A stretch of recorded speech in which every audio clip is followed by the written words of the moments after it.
Chapter 4, Brendan Espinoza. The impressive breadth and diversity of wildlife in the modern middle school is on display nowhere more than in the lunchroom. Here we see the species cheerleaderomus maximus grazing in her native habitat, the salad bar. I focus on Brittany Vandervelde and Letitia Boots as they make their delicate selection of lettuce, cucumber, and tomato slices. As I shoot, I balance the flip cam on my forearm to keep it steady. Everything looks better on YouTube when the camera work isn't all jumpy. A longing glance in the direction of the pizza table. I continue my narration, but alas, it is not to be for cheerleaderess. This meal is garnished with a radish rose and a fat-free dressing. And wait, I pull back the shot to include Jordan McDaniel heading out of the food line with a heavily laden tray. Could it be? Yes, a rare clumsiest fall downus, weaving his way to the nearest table. You can do it, clumsiest. Uh-oh, there goes the soup. And that orange rolling across the floor. Oh man, this stuff writes itself. Who needs a script when you've got real life? And now we leave the relative safety of the food line and venture into the lion's den. I go on, panning over to the corner where Aaron Hankemine, Bear Brodsky, and some of their football buddies are eating too much and laughing too loud. This is the land of the carnivores, where lesser animals fear to tread. Don't I know it? I'm filming on maximum zoom, even though it's bound to be a little blurry. I sure don't intend to go any closer and get fed my own video camera. But where's their leader? The apex predator. Could that be him paying for a pack of Fig Newtons at the cash register? Yes, it is. The king of beasts, footballus heroes. His thunderous footsteps striking terror in the hearts of all creatures great and small. Watch him make his majestic way to... As I pan my flip cam to follow Chase Ambrose's path to his football buddies, he disappears from the frame. I frown. He's not going over there. He's headed to somewhere else. I get him back into the shot, and I struggle to continue my voiceover. But wait. Mighty Footballus has changed direction. He's taking his mighty self to a different table. For reasons known only to his supreme mightiness, he's coming. Oh my gosh! He's coming here.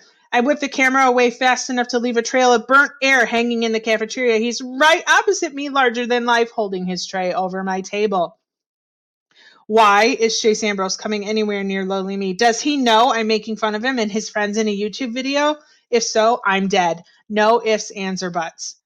My last interaction with him was the last time he and his co-Neanderthal stood me against a tetherball pole and then played an intense game, the rope whipping around me until I was trussed up like a turkey.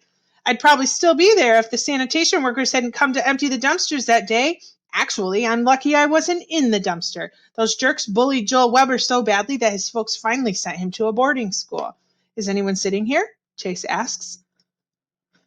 I glance up, expecting to get a face full of something. He's standing there looking like he's never laid eyes on me before, and my mind screams, red alert, red alert, red alert. But aloud I say, help yourself. He takes a seat and then actually spreads his napkin across his lap. Just like a civilized person, although I look down at my own lap. No napkin, and probably none on any lap in the entire cafeteria. This is the weirdest thing that's ever happened. Unless, could the rumors be true? It was the biggest news in town that the great Chase Ambrose fell off his roof and landed on his head this summer. You can still see the cuts and scrapes on his face, and his arm is in a sling, but the gossip around school is that the guy actually had amnesia. He doesn't remember anything from before the accident. I thought it was just a rumor, but what other explanation could there be for why he's sitting here with me instead of his football friends and acting like a human being, no less? My video on hold, I turned back to eating, and let me tell you that it's not easy when you're sitting across from the apex predator, amnesia or not. I read that some amnesia is temporary. If it all comes back to him, I could have my entire egg salad sandwich shoved up my nose just for daring to be near him. Then I noticed that he's struggling to saw away at his barbecue chicken breasts. The dull plastic utensils don't make it easy, especially with one arm immobilized against his chest. He's working really hard at it. Beads of sweat stand out on his bra. I speak the craziest, most foolhardy words that have ever come out of my mouth. Do you need help with that? No, thanks. He keeps on sawing, getting nowhere, his frustration growing. I still can't explain why I do it. I get up, loop around the long table, and approach Chase from behind. It's easier when both arms work. He battles a moment longer and then gives in with a sigh. Maybe I could use a hand. So there I am in the middle of the cafeteria, hunched over the apex predator, cutting up his chicken. At one point, Shoshana Weber passes by and shoots me a look that perfectly combines shock, amazement, and disapproval. Or maybe she's just trying to figure out why I'm sawing at his meat instead of his artery. I finish, put down the knife, and hand him back the fork. Thanks, he says sheepishly. No big deal. I return to my side of the table, sit down, and hit the floor hard. A chorus of laughter explodes all around me. That's when I notice I'm surrounded by football players. Bear puts my chair down on top of me, trapping me under it. Chase, man, you're at the wrong table, Aaron exclaims. Come with us. We saved you a spot. They practically kidnap him and drag him to the lion's den. A few seconds later, the chair is lifted off me and somebody hauls me to my feet. Chase.